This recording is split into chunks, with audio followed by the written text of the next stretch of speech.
শুক্রবার সকাল থেকে সন্দেশখালীতে হুলস্থুল।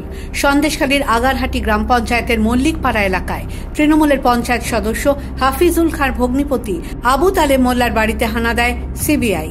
সিবিআই এর দাবি, বাড়ির মেঝে খুঁড়তে বেরিয়ে আসে রাশি রাশি বিদেশি আগ্নেয়াস্ত্র ও প্রচুর বোমা। মেলে বিস্ফোরক বোঝাই একটি বাক্স।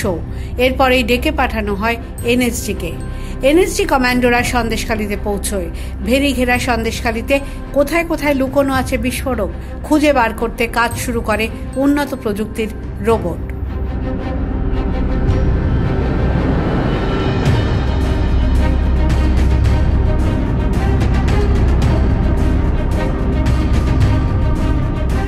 এনএসজি কমান্ডোরা এলাকায় পৌঁছেই এই রোবটটিকে বিস্ফোরক খোঁজার কাজে লাগায়। হাই ডেন্সিটির ক্যামেরা লাগানো রয়েছে রোবটটিতে।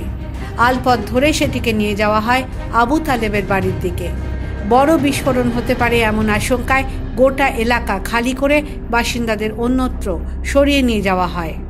এদিন বেলা গড়াতেই এনএসজির টিম পৌঁছেই রাতারাতি কন্ট্রোল রুম তৈরি করে। সেখান থেকেই রোবট দিয়ে তল্লাশি অভিযান শুরু করে এনএসজির টিম। ক্যামেরা লাগানো এই রোবটের মাধ্যমে দূর থেকেই বিস্ফোরকের হদিশ পাওয়া সম্ভব। রোবটের আর্ম তল্লাশি চালানোয় বিপদের আশঙ্কাও কম। The world bureau.